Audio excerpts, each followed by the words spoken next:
성경 띄워주세요. 같이 읽습니다. 각 사람은 위에 있는 권세들에게 복종하라. 권세는 하나님으로부터 나지 않음이 없나니 모든 권세는 다 하나님께서 정하신 바라.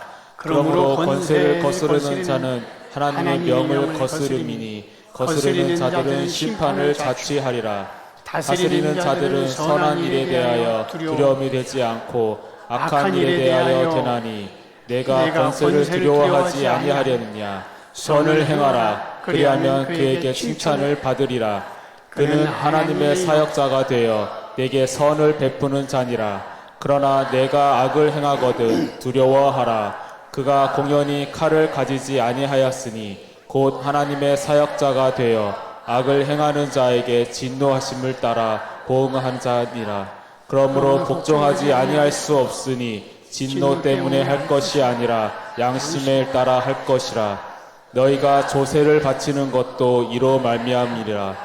그들이 하나님의 일꾼이 되어 바로 이 일에 항상 힘쓰느니라. 모든 자에게 줄 것을 주되 조세를 받을 자에게 조세를 바치고 관세를 받을 자에게 관세를 바치고 두려워할 자를 두려워하며 존경할 자를 존경하라. 요즘 우리 대한민국 정치가 너무나 혼란스럽습니다. 자기가 지지하는 여든 야든 우파든 좌파든 중요한 것은 지금 전 세계인들이 그렇게 잘 나가던 대한민국이 안타깝게 침몰하고 있다는 그런 뉴스와 그런 시각으로 바라보고 있다는 사실입니다. 그러나 여러분, 하나님을 믿는 저와 여러분들은 분명히 압니다. 대한민국은 정치인들 때문에 지금까지 발전한 것이 아니라 하나님이 여기까지 이끌어 오셨다는 것을 우리는 믿습니다. 그러므로 지금의 이 위기도 여기까지 인도하신 에베네셀의 하나님께서 하나님이 원하시는 방향으로 정리해 주시리라 믿습니다. 여러분, 피조물인 인간을 향한 하나님의 계획이 완벽하다면, 다시 말합니다. 피조물인 인간을 향한 하나님의 계획이 완벽하신데도 피조물인 인간이 상황 가운데 두렵고 힘들어하고 떤다면 하나님의 계획이 잘못됐다고 항의하는 그런 순간입니다. 우리는 나를 창조한 하나님의 계획은 완벽하다고 믿고 있어요. 하나님이 불완전합니까? 아니죠. 그러면 나를 향한 하나님의 계획, 내가 살고 있는 우리 가정, 내가 살고 있는 우리 민족을 향한 하나님의 계획은 불완전한 게 아니라 완벽하신데도 불구하고 인간이 이 상황을 힘들고 두렵다고 계속 말한다면 하나님의 계획이 잘못됐다고 항의하고 있는 것입니다. 전능하신 하나님은 못하시는 일이 없어요.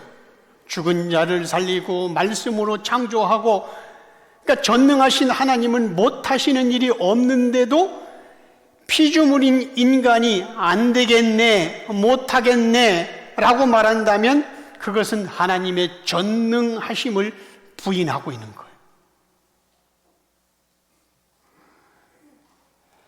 하나님은 당신의 사랑하는 자녀에게, 이번에 욥기 그 예수 고난 통해서 엄청나게 그게 나오는데, 하나님은 사랑하는 자에게 그가 인생이든 그가 민족이든 필요하면 내리막길을 경험하게 하셔서 자신의 죄악을 보게 하시고 하나님과의 관계를 회복시키십니다. 그래서 제가 통합광구방에도 올린 것처럼 하나님 앞에서의 회개는 잘못을 많이 한 자가 회개하는 게 아니라 하나님을 사랑하는 자가 할 수 있는 고백입니다. 자, 예수님의 한편에 있는 강도, 우편에 있는 강도가 구원받았는데 그게 회개했습니까? 안 했어요. 그가 예배드렸어요? 안 했습니다. 그가 선한 일을 했어요? 회개는 잘못을 많이 한 자가 하는 게 아니라 하나님을 사랑하는 자, 하나님의 사랑을 받은 자의 고백입니다.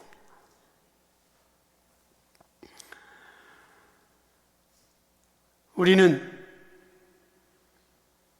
이 대한민국의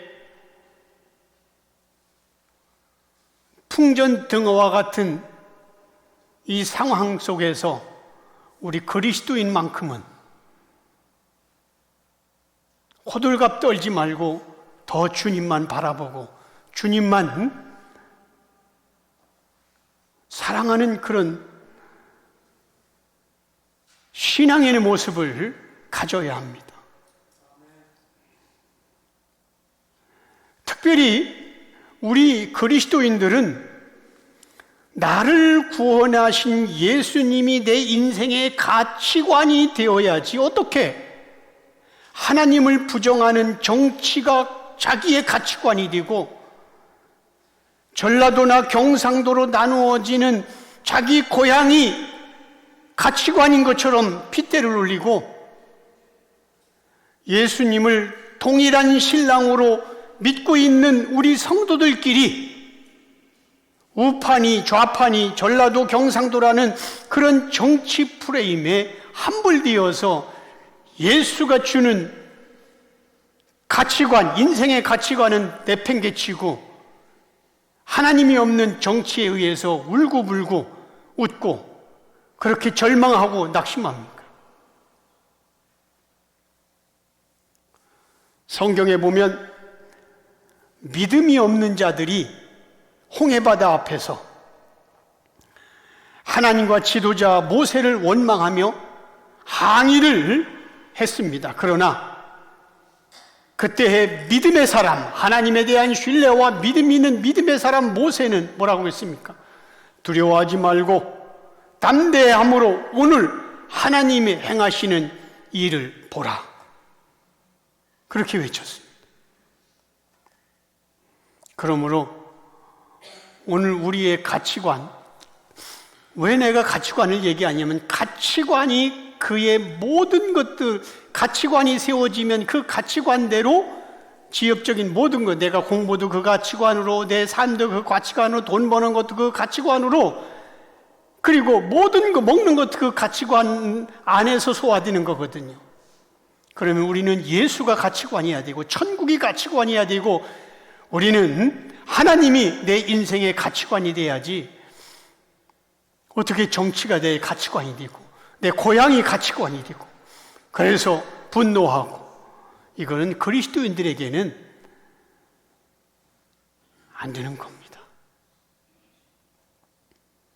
그래서 우리도 지금 이 대한민국이 힘들고 어렵지만은 그러나 하나님은 워낙 전능하셔서 하나님은 이스라엘 백성들이 죄를 지었을 때 우상 숭배했을 때 70년간 바벨론으로 일부러 보냈다가 다시 해방시켜서 하나님의 뜻을 이루어가는 그런 하나님이십니다. 70년간을 하나님의 계획 가운데. 그러니까 우리 그리스도인들은 물론 걱정됩니다. 나도 뉴스 검색 요즘 자주 해요. 어떻게 됩니까? 하나님이 그 속에서 저는 하나님의 계획을 찾아요. 하나님이 오늘은 어떻게 드러나시는가? 하나님이 오늘은 이렇게 좌파를 통해서 우파를 통해서 어떻게 일하시는가? 저는 그렇게 찾고 있어요. 그래서 성경에 보면 마태복음 6장에 보면 너희가 염려함으로 키를 한 자나 더할 수 있느냐? 못한다는 거예요. 우리가 밥을 안 먹고 염려한다고 키도 한 자나 더, 내 몸도 내 맘대로 한 자를 더할 수 없는데 이 민족을 우리가 어떻게 하겠어요? 주님이 하시는 겁니다. 그 주님만 바라보고 그 주님께 의지하고 담대하게 믿음 안에서 예수 가치관으로 살아가기를 주의 이름으로 축원합니다. 이제 오늘 본문을 살펴보도록 하겠습니다. 제가 이 설교를 사고 나는 게 토요일 날, 그날 완벽하게 다 준비해 놓고 기분 좋게 자전거 타고 가서 그냥 그대로 준비할 시간은 없어요. 만약에 이거 안 했으면 내가 전사들한테 맡겼을 거예요. 할 시간이 없으니까. 그리고 타자도 잘 못 치니까. 그런데 그때 완벽하게 해놓고 이제 주일날만 기다리면서 룰루랄 하다가 그렇게 이제 갔는데, 여기 내가 얼마나 독종이냐면, 그렇게 해서 갈비뼈 6개 부러지고 어깨뼈가 2개가 이렇게 했는데도 거기서부터 교회까지 자전거를 끌고 왔어요, 혼자. 그때 내가 자전거 타고 나갈 때 보니까 전도자들은 수련회 늦게까지 끝 1시 넘어서 밥 먹으러 나가는 거 내가 봤고, 카페도 막 정리하고, 그래서 그냥 이쪽을 멀쩡하니까 이쪽 가운데 잡고 여기까지 투벅투벅 천천히 걸러오면서 예수 그리스도의 고난을 생각하면서 그렇게 왔어요. 그랬더니 칭찬은커녕 죽을 뻔해서 혼나가지고 바보짓 했다고. 그래서 오늘 3주 전에 준비해 놓은 거 그대로 그냥 가지고 올라왔어요. 자, 오늘 본문 1절을 띄워주세요. 같이 읽겠습니다. 각 사람은 위에 있는 권세들에게 복종하라. 권세는 하나님으로부터 나지 않음이 없나니 모든 권세는 다 하나님께서 정하신 바라. 자, 지금부터 예수 계시 설교를 할 테니까, 저거는 그동안 저도 옛날에 노무현 대통령이 당선될 때 이 말씀 제가 설교했어요. 그래서 각 사람은 위에 있는 권세들에게 복종하라. 권세는 하나님으로부터 나지 않음이 없으니까 권세는 하나님께서 정하신 것이라. 내가 지금도 정확하게 기억하기를, 노무현 대통령이 당선될 때에 나는 그때 노무현 안 찍었어요.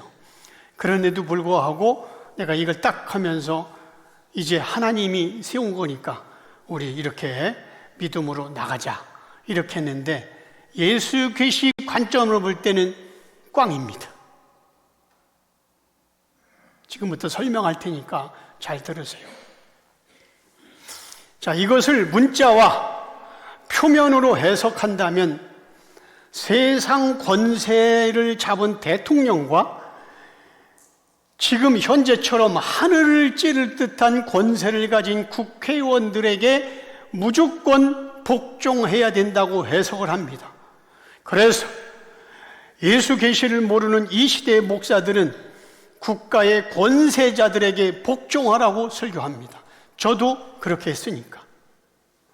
그러나 성경은 알레고리와 알고리즘, 즉 표면과 이면이 있기에 여기서 말하는 권세가 도대체 그러면 어떤 권세인가? 우린 지금부터 살펴봐야 합니다. 헬라어 원어로 직역하면, 다시 그냥 띄워주세요.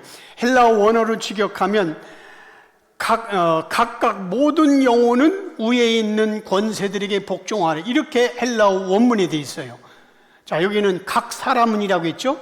그런데 각각 모든 영혼, 그러니까 여기서 모든 영혼을 의미하는 헬라어는 제가 원어 사전을 직접 찾았는데 파사푸시케라는 단어가 써 있어요. 각 사람은 이게 파사푸시케. 여러분, 푸시케가 뭔지 알죠? 영혼이잖아요. 자, 그러니까 영어로는 every soul. 모든 영혼이, every soul, 모든 영혼이라고 영어로 그렇게 됐어요. 당장 성경을 찾아보시라고, every soul이라고. 자, 그러면 각 사람은, 자, 이렇게 헬라어 원문에는 분명히 soul, 푸시케 라는 영혼으로 기록하고 있는데, 그냥 헬라어 잘하는 교수들이 이 본문을 번역할 때에 무슨 영혼이 권세 있는 들에게 복종해? 이렇게 해가지고 각 단어를 번역한 거예요.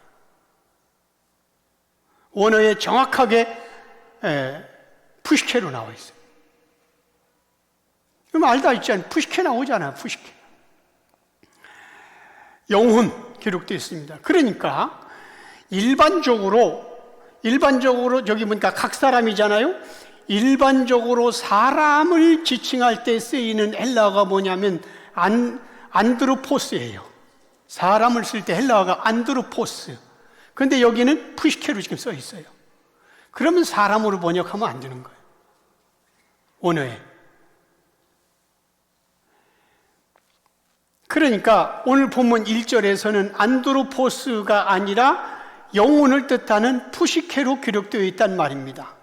만약에 성경이 말하고 있는 권세를 일반적인 권세, 그러니까 이제 내려도 됩니다. 이제 대통령과 뭐 이런 국회의원과 이런 일반적인 권세로 본다면 하나님을 대적하는 자들에게도 우리는 복종해야 하고, 심지어는 사탄 마귀의 조종을 받고 있는 권세자들에게도 우리는 복종해야 된다고 하는 웃기는 해석이 되는 거예요.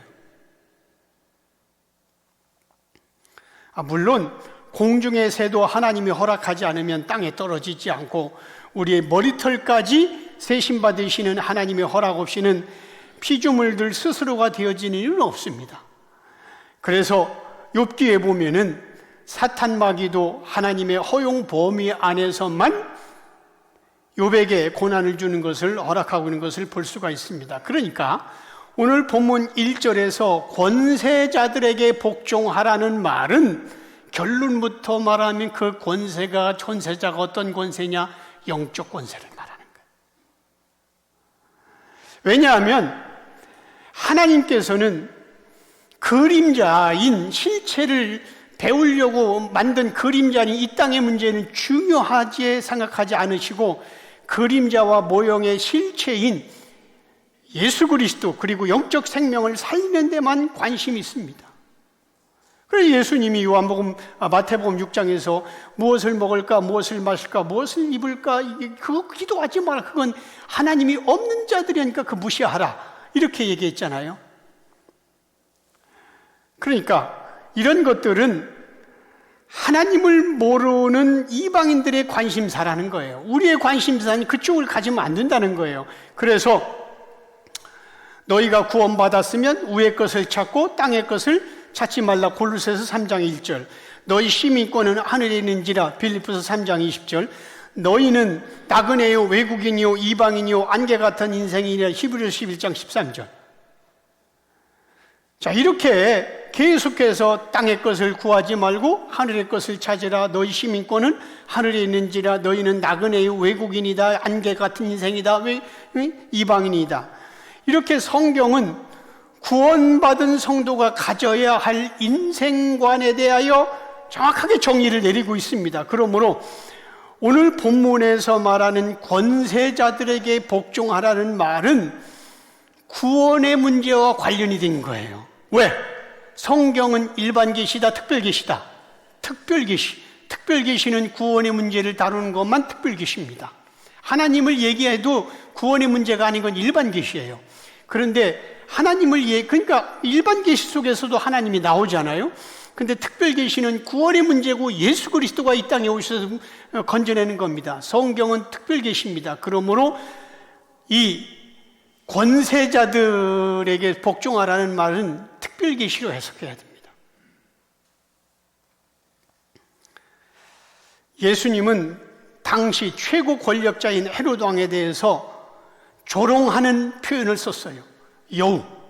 볼까요? 누가복음 13장 31절에 32절 같이 읽습니다. 시작.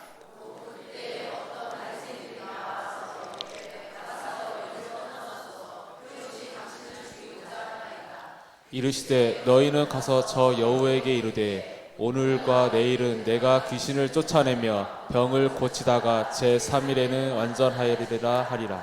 자, 이렇게 당시 권력자를 향하여 저 여우에게 가서, 여우가 존경한 존칭입니까? 아니잖아요.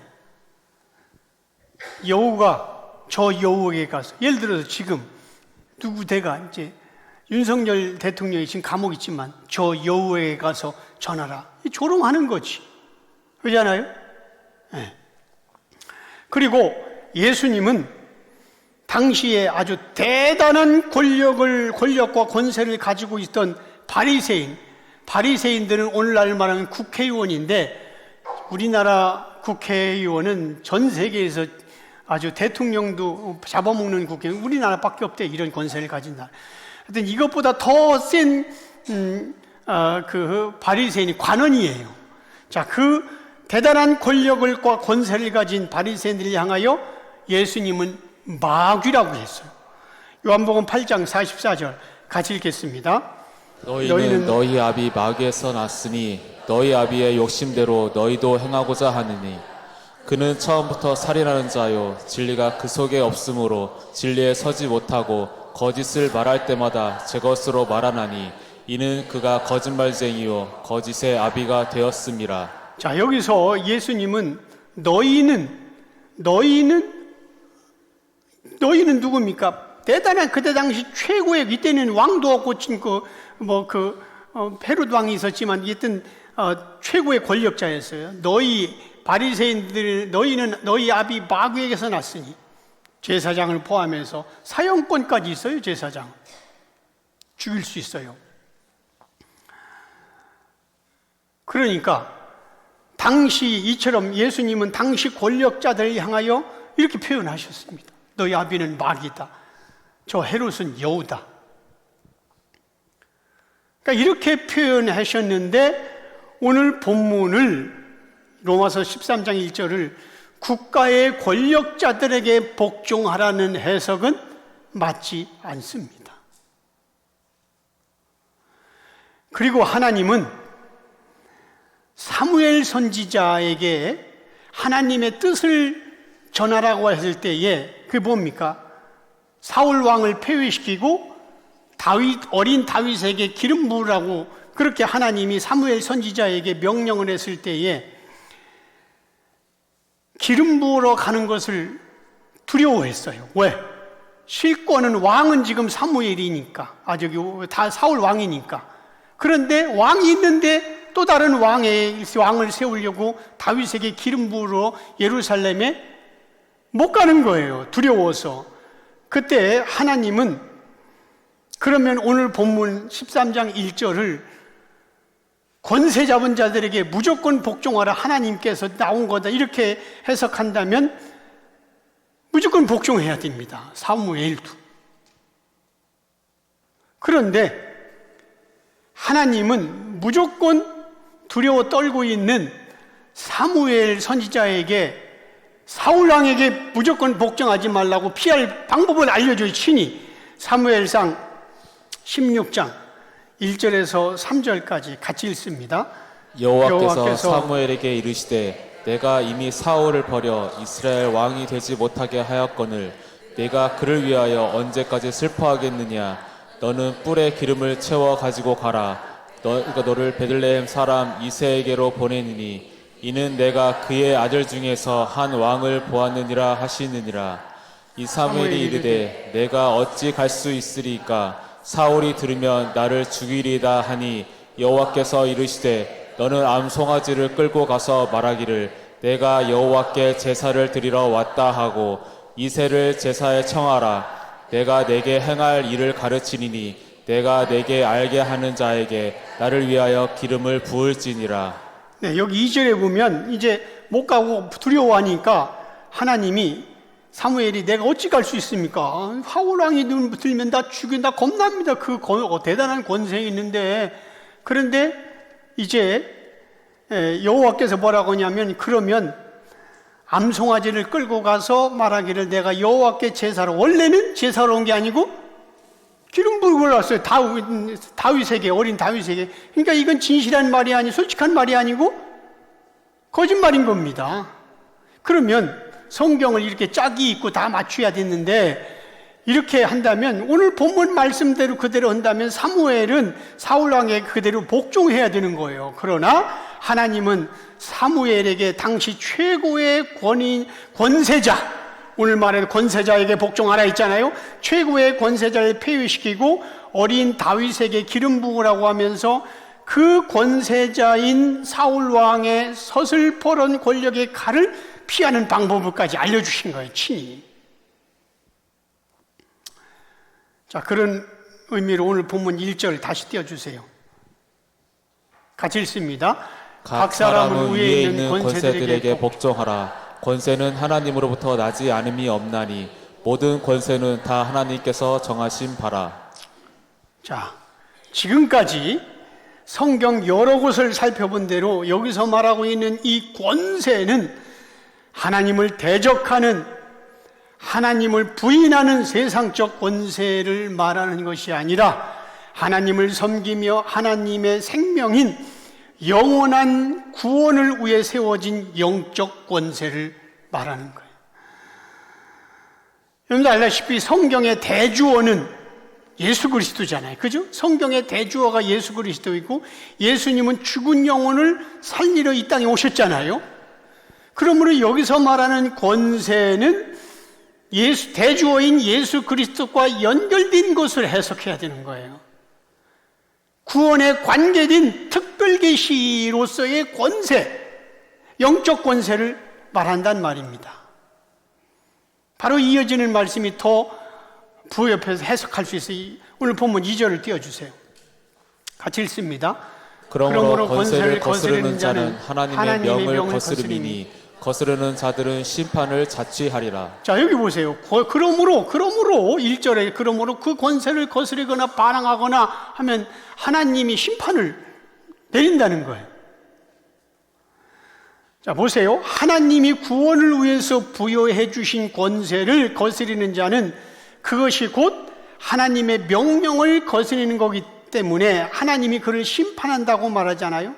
여기서 거스리는 자는 헬라어로 안데스테켄입니다. 안데스테켄은 저항하다, 거부하다, 그런 뜻. 거스리는 자가 저항하다, 거부하다, 안데스테켄입니다. 그러니까 영적 권세에 저항하는 자, 거부하는 자, 즉 하나님의 명령에 저항하는 자, 거부하는 자라는 말이거든요. 그러니까 권세에 거스리는 자는 하나님의 명령을 거스림이니 심판을 받는다는 거예요. 그럼 하나님의 심판을 받는다는 건 지옥에 떨어진다는 뜻이잖아요. 그러니까 하나님이 구원을 위해서 세우신 종들에게 영적 권세를 주셔서 지금 이 땅에서 일하고 계시는데 인간의 생각과 자기 판단으로 거역하고 저항하면 하나님이 심판하시겠다는 거예요. 물론 이단이라든가 하나님 모르는 목사들에게는 저항해야지. 하나님이 세운 권세자들. 그래서 바울은 데살로니가 교인들에게 이렇게 칭찬을 했어요. 데살로니가전서 2장 13절 우리 한 목소리로 같이 읽습니다. 이러므로 우리가 하나님께 끊임없이 감사함은 너희가 우리에게 들은 바 하나님의 말씀을 받을 때에 사람의 말로 받지 아니하고 하나님의 말씀으로 받음이니 진실로 그러하도다. 자, 이 말씀 보세요. 데살로니가 교인들에게 말하는 거예요. 너희가 바울이 우리에게 들은 바, 그러니까 데살로니가 교회 교인들은 하나님으로부터 생음악을 듣지 않았어요. 하나님이 세운 권세자를 통해서 설교를 듣고 말씀을 들었는데 하나님의 말씀으로 받을 때에 사람의 말로 받자. 왜? 하나님이 세웠으니까. 그잖아요. 그러니까 데살로니가 교인들은 하나님의 말씀으로 받으며 아멘 했지 사람의 말로 안 받았다는 겁니다. 자, 그렇다면 예수만 얘기하고 구원을 얘기하고 하나님이 분명히 예담교회 목회자들에게 불러서 지금 예수를 깊이 영적으로 가르쳐주고 성경을 구원자로만 해석하고 인간의 관점이 들어가지 않게 그렇게 얘기를 할 때에 왜 우리 목사는 맨날 예수 얘기만 해, 지겹게 딴 얘기도 해달라 이렇게 못하는 거예요.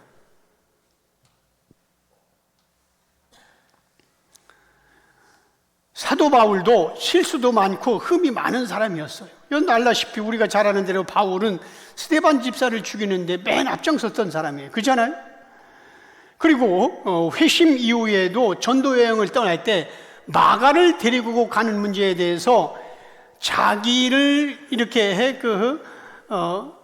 좋게 설명한 은인 같은 신라라고 하는 목사하고 심히 다툴 정도로 아주 거친 성격이었어요. 그러나 하나님은 그런 자를 붙들어 쓰셨고 그의 입술을 통하여 예수 진리를 선포하고 구약을 전부 다 율법을 전부 다 예수로 선포하셨는데 데살로니가 교인들은 바울의 성격을 보거나 인품을 보고 복음을 받아들인 게 아니라 하나님이 그를 쓰시고 있다는 확신 때문에 사람의 말로 받아들이지 않고 하나님의 말씀으로 받아들인 것입니다. 그러니까 구원받은 여러분들은, 예수 중심으로 살아가는 여러분들은 하나님이 세우신 영적 권세에 순종하며 따라가면 되는 거예요. 특별히 저야 이제 60대 중반이 됐으니까 뭐 여러 가지로 능구링이가 됐지만 우리 두 분 전도사님들은 나이가 다 젊어요. 34, 44. 여자들 나이는 밝히면 필요는 사모들을 밝힐까? 안 밝혀도 되지. 남자들만 밝혀. 30대, 40대 전부 다 적어요. 그러면 우리 교인들이 나보다 적다고 그 말을 무시하거나 자기 생각으로 컨트롤 하려고 친구처럼 얕보면 안 된다고 성경은 분명히 이렇게 말하고 있어요. 디모데전서 4장 11절.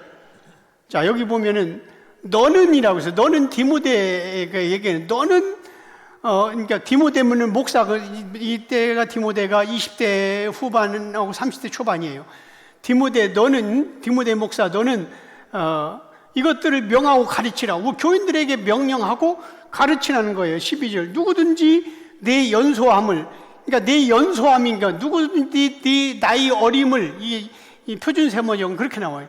누구든지 네 나이 어림을 업신여기지 못하도록 영적 권세를 가지고 네 말, 오직 말과 행실과 사랑과 믿음과 경절에 있어서 믿는 자의 본이 되어, 믿는 자의 본은 뭡니까? 바로 예수 계시, 예수가 누군가에 대해서 본이 된 신앙으로 13절 같이 읽습니다. 내가 이를 때까지 있는 것과 권하는 것과 가르치는 것에 전념하라. 자, 이 바울이 이제 맡긴 거예요. 디모데에게 사도 바울 교회를 맡긴 거예요. 너 목회를 하도록. 근데 젊어요. 20대 후반, 30대 초반인데, 너 교인들이, 왜냐면은 만약에 디모데보다 다 어린 나이라면 저에게 왜 썼겠어? 다 나이 많은 사람이. 그러니까 이제 내가 이를 때까지 성경을 읽고 권면하고 가르치는 것에 전념하라. 그래서 우리 두 분 전도사님들이 그렇게 지금 하고 열심히 하고 있잖아요. 절대 시간도 잘 인도하고.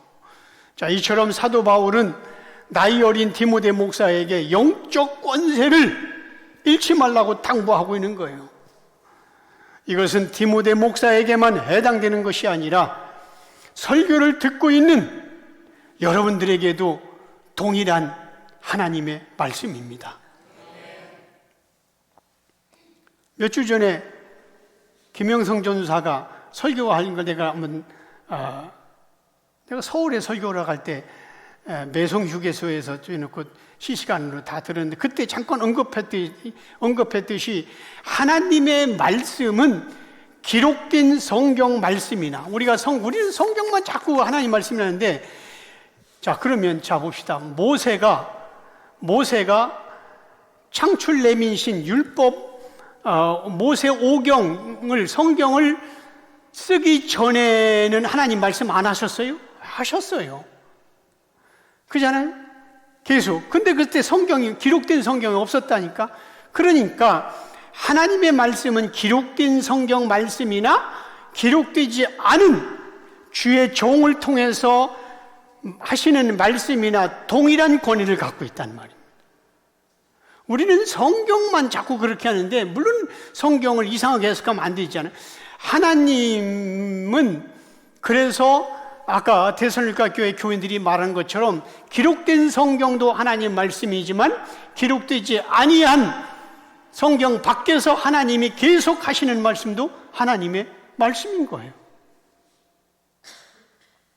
예를 들면 이해가 쉽게 되게 설명할게요. 아빠가 아들에게 무엇인가를 명령할 때에, 무언가 시켰을 때에 글로 써주어서 이거 하라고 하는 것과 아니면 글로 쓰지 않고 직접 말로 이거 하라고 얘기하는 것, 아버지의 권위는 동일한 겁니다. 꼭 글로 써야 권위가 있어요? 아니잖아요. 글로 써줘서 너 이렇게 하라 하는 권위와 글로 안 쓰고 말로 하는 것 권위와 똑같습니다. 그러므로 하나님이 죽은 영혼을 살리려고 세우신 주의 종들에 대한 권세를 무시하는 것은 하나님이 그를 통해 일하시고 있는 것을 거부하는 것으로 하나님의 권위를 대적하는 행위란 말입니다. 본문 3절 띄워주세요. 같이 읽습니다.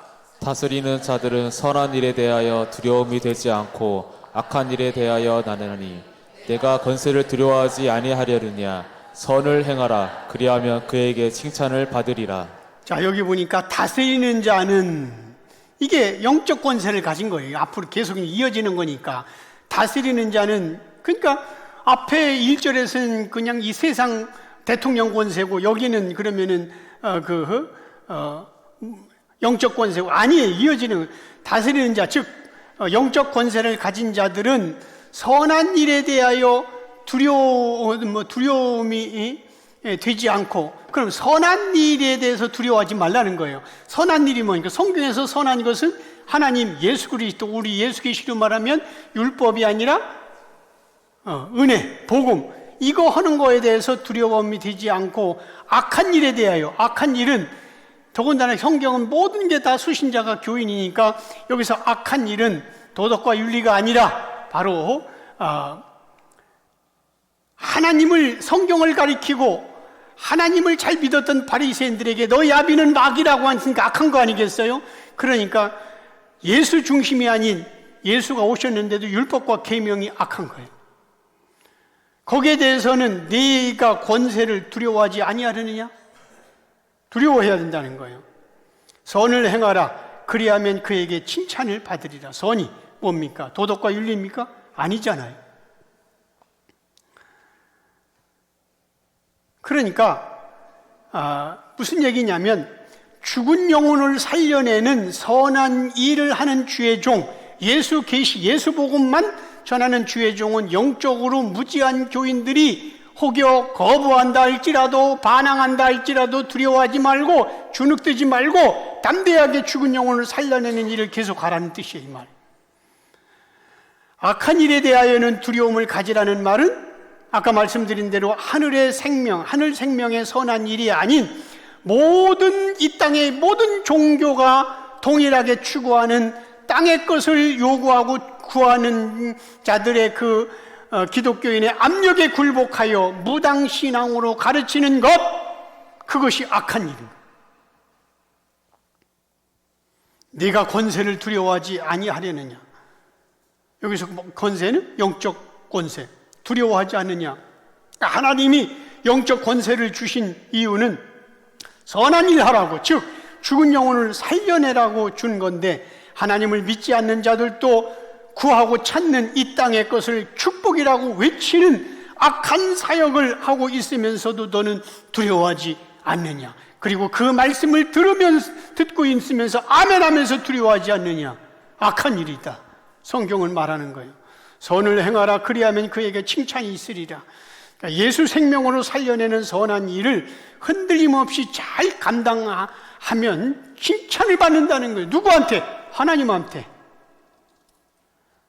여러분, 성경에 보면 예수님의 닉네임이 참 다양해요. 그죠? 그래서 나는 포도나무다, 나는 양의 문이다, 나는 선한 목자다, 엄청 많아요. 예수님의 닉네임이 다 동의어잖아요.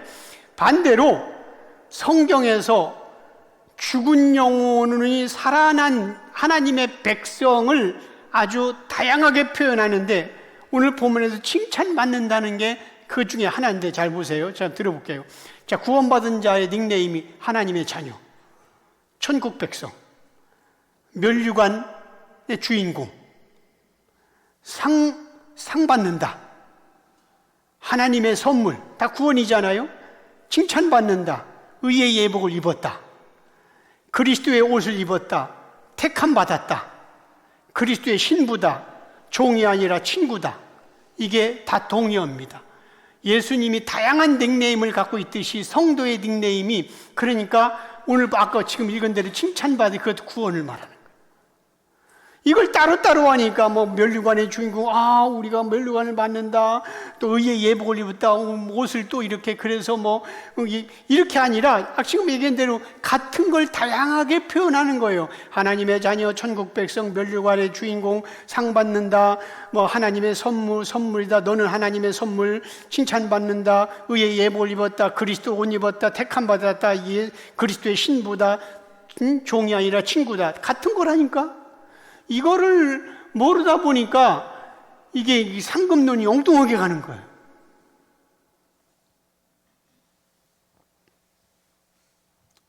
자, 4절 띄워주세요.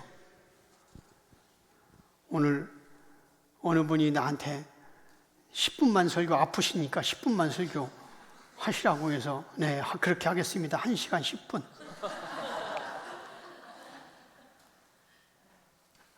4절 우리 한번 같이 있습니다. 그는 하나님의 사역자가 되어 내게 선을 베푸는 자니라. 그러나 내가 악한 해거든 두려워하라. 그가 공연히 칼을 가지지 아니하였으니 곧 하나님의 사역자가 되어 악을 행하는 자에게 진노하심을 따라 보응하는 자니라. 자, 여기입니까? 그는 뭡니까? 위에서 1절부터 이어지는 거잖아요. 그죠? 1절 따로, 1절은 뭐 그러면 대통령이고, 요거는 그러면은 목회자인가? 그는 하나님의 사역자가 되어. 자, 요거를 표준세 번역 한번 띄워주실래요? 같이 읽습니다. 권세를 행사하는 사람은 여러분 각 사람에게 유익을 주려고 일하는 하나님의 일꾼입니다. 그러나 그대가 나쁜 일을 저지를 때는 두려워해야 합니다. 그는 공연히 칼을 차고 있는 것이 아닙니다. 그는 하나님의 일꾼으로서 나쁜 일을 하는 자에게 하나님의 진노를 집행하는 사람입니다. 자, 여기 보니까 권세 똑같은 1절에서 말하는 거예요. 권세를 행하는 사람은 여러분 각 사람에게 유익을 주려고 일하는 하나님의 일꾼입니다. 이제 오늘 본문이 이제 왜 세상의 대통령 권력이 아닌지 이제 알겠어요? 이렇게 못 푸니까 저도 옛날에 그렇게 설교했고, 일반 계시로 표면으로 그렇게 해석한 거 아닙니다. 잘 보시라고. 그잖아요? 권세를 행하는 자들에게 우리에게 유익을 주려고 일하는 하나님의 일꾼이다. 그러면서 그는 하나님의 일꾼이다. 권세자들. 그죠? 그렇게 얘기를 하고 있다니까. 그러니까 성경을 해석해야 됩니다. 지금 정치 지도자들이 우리를 영혼을 살려내는 일꾼입니까? 자, 고린도전서 3장 5절 같이 읽습니다. 그런즉 아볼로는 무엇이며 바울은 무엇이냐? 그들은 주께서 각각 주신 대로 너희로 하여금 믿게 한 사역자들이니라. 자, 여기 보니까 아볼로도 그렇고 바울 전부 다 믿음과 구원을 위한 사역자, 일꾼이라고 하는 거예요. 그죠? 일꾼이다. 이처럼 오늘 본문에서 말하는 권세는 영적 권세를 말하는 것이고, 그들은 영적 권세를 가지고 죽은 영혼을 살려내는 사역자입니다. 너무나 분명하잖아요. 이걸 모르니까 그냥 일반 계시로 해석해서 그냥 교인들을 잘못 끌고 가는 거예요. 네가 악을 행하거든 두려워하라. 여기서 말하는 악은 역시 도덕과 윤리적 악이 아니라 예수 진리의 반대인 율법과 계명으로, 그래서 도덕과 윤리적인 그런 일반 종교인들 것처럼 동일하게 만들어 놓고, 그래서 예수님이 홀로 이루신 구원 사역을 훼손시키는 설교와 목회와 전도가 곧 악을 행하는 거예요. 다시 예수 진리와 반대인 율법과 계명으로 도덕과 윤리를 잘 지켜서 하나님과 사람 앞에 박수 받으려고 해서 구원도 더 확실하고 상업도 확실하게 만드는, 그래서 예수님이 홀로 이루신 구원 사역을 훼손시키는 설교, 훼손시키는 목회, 훼손시키는 전도, 이것이 곧 악이라는 거예요. 그런 목회와 신앙은 하나님의 심판이 있으니까 그런 성도는 두려워하라는 겁니다. 하나님이 홀로 이루신 그 놀라운 신적인 구원을 인간들의 어줍지 않은 수고와 헌신으로 망가뜨리지 말라는 겁니다. 5절 띄워주세요. 같이 읽습니다. 그러므로 복종하지 아니할 수 없으니 진노 때문에 할 것이 아니라 양심을 따라 할 것이라. 예, 그러므로 하나님이 세운 사역자는 하나님 말씀에 복종할 수밖에 없는데, 이유는 복음으로 죽은 영혼이 살아나면서 자기 양심도 같이 살아났어요. 이 성경에 디모데 후서인가 화인 맞은 양심이라는 게 있잖아요. 근데 이게 죄로 인해서 죽은 영심인 거예요. 화인 맞은. 그런데 예수 그리스도를 믿으면서 이제 죽은 양심도 살아났기 때문에 진노가 무서워서 억지로 복음을 전하는 것이 아니라 그 살아난 양심과 충만한 기쁨으로 하나님께 복종하며 사역하라는 거예요. 마지막으로 6절, 7절 이거 해석하고 마치겠습니다. 같이 읽습니다. 너희가 조세를 바치는 것도 이로 말미암니라. 그들이 하나님의 일꾼이 되어 바로 이 일에 항상 힘쓰느니라. 모든 자에게 줄 것을 주되 조세를 받을 사람에게 조세를 바치고 관세를 받을 사람에게 관세를 바치고 두려워할 자를 두려워하며 존경할 자를 존경하라. 이것도 문자적으로는 성도들도 이 땅에 사는 동안 국민의 의무인 세금을 내라는 말로 해석할 수 있지만, 물론 이건 뭐 국민이니까 국민의 의미니까 할 수도 있어요. 그러나 구원의 관점과 영적인 의미로는 결국 이것도 죽은 영혼을 살려내기 위해서는 세상 사람들과 다투거나 거부하지 말고 백성의 의무인 세금도 잘 내고 존경할 자를 존경하라, 이렇게 해석해도 크게 문제는 없습니다. 그러나 우리가 세금의 문제, 조세가 세금이잖아요. 세금의 문제를 해석하려면 정확하게 예수님이 세금 문제를 언급한 적이 있어요. 그걸 찾아봐야 돼요. 마태복음 22장 17절에서 22절 같이 읽습니다. 그러면 당신의 생각에는 어떠한지 우리에게 이르소서. 가이사에게 세금을 바치는 것이 옳으니까 옳지 아니니까 하니, 예수께서 그들의 악함을 아시고 이르시되 외식하는 자들아 어찌하여 나를 시험하느냐. 세금 낼 돈을 내게 보이라 하시니 데나리온 하나를 가져왔거늘, 예수께서 말씀하시되 이 형상과 이 글이 누구의 것이냐. 이르되 가이사의 것이니이다. 이에 이르시되 그런즉 가이사의 것은 가이사에게, 하나님의 것은 하나님에게 바치라 하시니, 그들이 이 말씀을 듣고 놀랍게 여겨 예수를 떠나가니라. 자, 잘 들어보세요. 세금 내는 문제로 예수님을 걸고 넘어졌을 때에 가이사의 것은 가이사에게, 하나님의 것은 하나님께 바치라고 했습니다. 그러면 세금 낼 때 하나님의 형상이 하나님 것이 있어요? 없어요.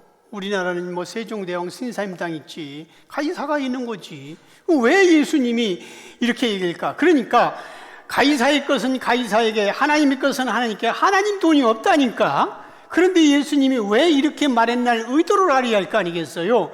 그러니까 이것은 세금의 문제도 아니고 헌금의 문제도 아닙니다. 성경은 전부 다 구원의 문제잖아요. 대주어가 예수 그리스도니까.